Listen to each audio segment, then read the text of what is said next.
तशबीह किससे दी है वो अरशद नदीम साहब से दी है कि हमारी अदलिया भी तारीख रकम कर रही है। अब ये फैसले इनके हक में नहीं आ रहे तो अब इस पर इस तरह तनकीद बनती तो नहीं है। वाली बात गलत तो नहीं की, बिल्कुल दुरुस्त है, वो अदलिया का काम नहीं था।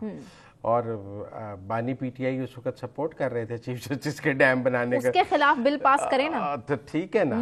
तो इस हवाले से तो ठीक है कि हमारी अदलिया का कोई 145वां नंबर है और ये कोई गलत बात तो नहीं है कि लोगों के मुकदमात का साल फैसला नहीं होता, लोग मर जाते लेकिन हैं, बानी पीटीआई के मुकदमात के लिए रातों को भी खुलती है, मेरे और आपके मुकदमात साल बारी बायोमेट्रिक हो जाता है, एयरपोर्ट पर भी हो जाता है। तो इसलिए मेरे ख्याल में वो मसला तो ठीक है। उन्होंने और भी कुछ है आपके पास बिलावल साहब का सुनाने? जी बिलावल साहब मजीद भी कुछ कह रहे हैं, बड़ा गरजे और बरसे हैं, बड़े अरसे की खामोशी उन्होंने तोड़ी है। क्या कह रहे हैं, पहले सुनवाते हैं आपको।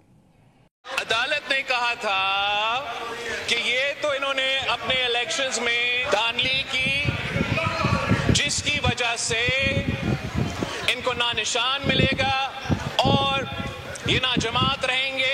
नहीं सुनाया, इन्होंने सुनाया और मैं समझता हूँ इस फैसला ने वाइंड अप कर रहे हैं।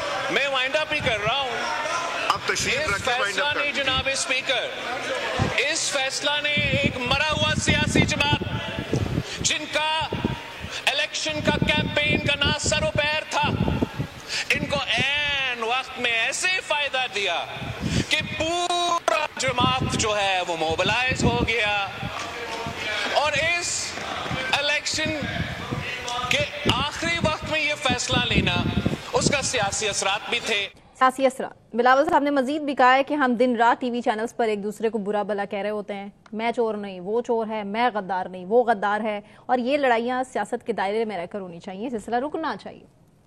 ठीक बात है, मैं समझता हूँ कि रुकना चाहिए और कोड ऑफ कॉन्डक्ट होना चाहिए, आपस में इल्ज़ामात नहीं लगने चाहिए। लेकिन मेरे ख्याल में एक लंबी गैर हाजिरी के बाद बिलावल साहब ने अपनी वापस हाजिरी डाली और उन्होंने आज अपनी पोजीशन, बहुत लोग बिलावल की पोजीशन के हवाले से डाउटफुल थे, हम इबाम का भी शिकार थे, तो बिलावल साहब ने आज अपनी पोजीशन क्लियर की कि वो कहाँ खड़े हैं अदलिया को कर रहे हैं टारगेट। और इस हवाले से जो जुडिशरी के इलेक्शन एक्ट तरमीम के, इसका मतलब है उस पर भी वो साथ हैं। जुडिशरी के हवाले से जो मौक़िफ़ हुक्मरान इत्तेहाद का है उस पर भी वो उनके साथ हैं और दीगर जो मामलात गवर्नमेंट के हैं, इसका मतलब है कि बिलावल भुट्टो हुकूमत के साथ खड़े हैं। हाँ जी। पहली बात तो आप ये समझें। और जिन लोगों का ख्याल था कि जी बिलावल पीटीआई की तरफ देख रहे हैं या बिलावल नून लीग से दूर जा रहे हैं, बिलावल चाहते हैं दोनों सीटें, दोनों पोजीशन रखते हैं, ये मान लें कि पीपल्स पार्टी दोनों तरफ खेलना चाहती है विकेट। नहीं, ये तो दोनों तरफ नहीं खेल रही ना, पीछे से कोशिश ये तो एक तरफ ही हो गई ना। दूसरी तरफ नून लीग को कभी आप मुज़ाकरात कर लें, मशवरे भी देते हैं। बात सुनिए ना, आज तो एक तरफ खड़े हो गए ना आके। इसका मतलब है जब कभी क्राइसिस का वक्त होता है उस वक्त वो अपना वजन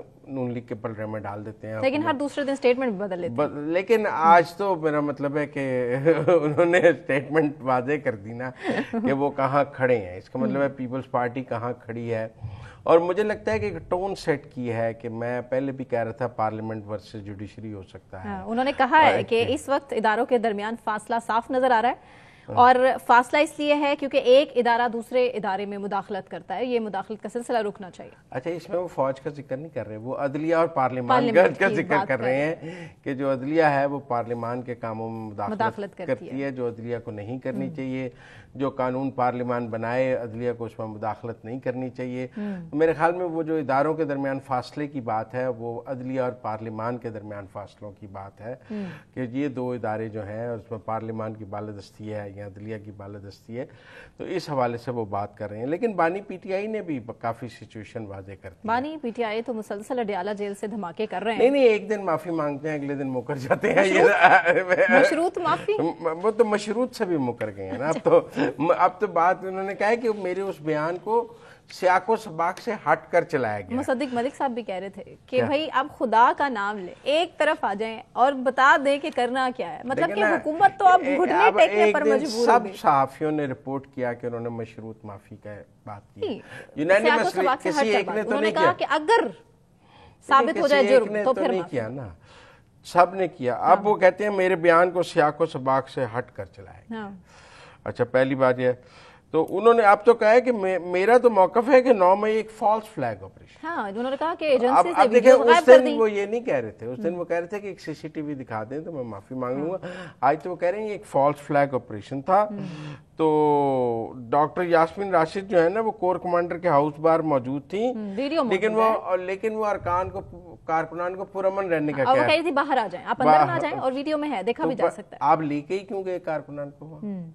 उस पर वो कहते हैं कि जी हमें जहां भी एहतजाज करें, कंटोनमेंट का इलाका हो, GHQ हो, हमें पाकिस्तान का आइन ये हक देता है कि हम एहतजाज कर सकते हैं। अब पीपल्स पार्टी भी कह रही है कि कौन कौन सी वीडियोस जो कि टेलीविजन पर हमने देख ली हैं, अब आप और कितनी प्रूफ चाहिए? अब ये एक बड़ी नई बहस शुरू हुई कि जी आप कंटोनमेंट में और GHQ के बाहर एहतजाज कर सकते हैं या नहीं कर सकते। खान साहब ने कहा कर सकते हैं। आइन में कहाँ लिखा है कि नहीं कर सकते GHQ के बाहर? देखें, लेकिन किसने कभी किया है? देखें, किसी ने कभी फौजी हेडक्वार्टर्स के बाहर जाके एहतजाज नहीं किया।